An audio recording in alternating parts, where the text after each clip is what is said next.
ఎదుటి వాళ్ళ కర్మలు మనకి ఎలా వస్తాయి అనేటువంటి విషయం తెలుసా? అయితే వాళ్ళ కర్మలు ఏ విధంగా వస్తాయి అంటే, మీరు ఒక చింతపండు కళ్ళు మూసుకొని ఒక చింతపండు తీసుకొని నోట్లో పెట్టుకొని చప్పరిస్తున్నట్టుగా ఒకసారి ఊహించుకోండి.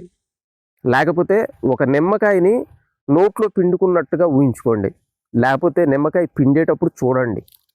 మన నోటిలో లాలాజల గ్రంథులు యాక్టివేట్ అయ్యి లాలాజలం రావటం అనేది జరుగుతుంది. ఆ రుచి మనం చూడకుండానే చూపు ద్వారా ఏ విధంగా తెలిసింది అంటే, ఇక్కడ కర్మ అంటే మన శరీరంలో జరిగేటువంటి సెన్సేషన్స్ని మనం ఎప్పుడూ గమనించం. నిజానికి మన కర్మ అనేది ఎలా ముడిపడి ఉంటుందంటే, మొదట ఆలోచన తర్వాత శరీరంలో జరిగేటువంటి మార్పులు అంటే సెన్సేషన్ తర్వాత ఆ కోరికని నెరవేర్చుకోవడానికి జరిగేటువంటి యాక్షన్. చాలామందికి మనసులో ఆలోచన రాగానే జరిగింది అనుకుంటారు. కాదు. సెన్సేషన్ తర్వాత కోరిక అనేది బలపడటం, యాక్షన్ మీదకి వెళ్ళటం జరుగుతుంది. ఎందుకంటే ఆల్రెడీ మనం చూసినటువంటి దాంట్లో అనుభవం అనేది చేసిన తర్వాత కలగటం కాదు, చూడంగానే ఆ ఎమోషన్ నుంచి వచ్చినటువంటి సెన్సేషన్తోనే మనం ఆ ఆనందాన్ని మనం అనుభవించడం జరుగుతుంది. తర్వాత యాక్షన్లోకి వెళ్ళటం అనేది జరుగుతుంది.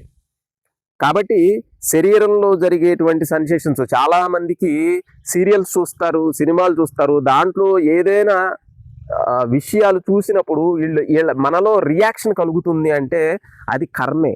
ఖచ్చితంగా మనకి వాళ్ళు ఫీడ్ చేస్తున్నారు. వాళ్ళు ఏదైతే దాంట్లో కామం ఉండొచ్చు, క్రోధం ఉండొచ్చు, లోభం ఉండొచ్చు, అసూయ ఉండొచ్చు, అవన్నీ కూడా ఫీడింగ్ అనేది జరుగుతుంది. చాలామందికి తెలియని విషయం ఏంటంటే, ఇక్కడే పప్పులో కాలేసేది ప్రతి వాళ్ళు కూడా అది చెడు అని మీరు చెప్తున్నారు కదా, అది చెడు అని చెప్పేటప్పుడే మీరు కూడా చెడుగా మారిపోతుంటారు.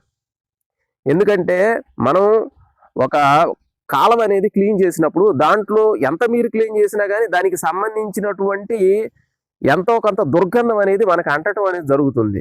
అలాగే మనం చెడుని స్మరించినా, చెడుకు సంబంధించిన విషయాలు చెడు అని తెలిసి దాన్ని స్మరించినా కానీ దానికి సంబంధించినటువంటి కర్మ అనేది అంటుతుంది.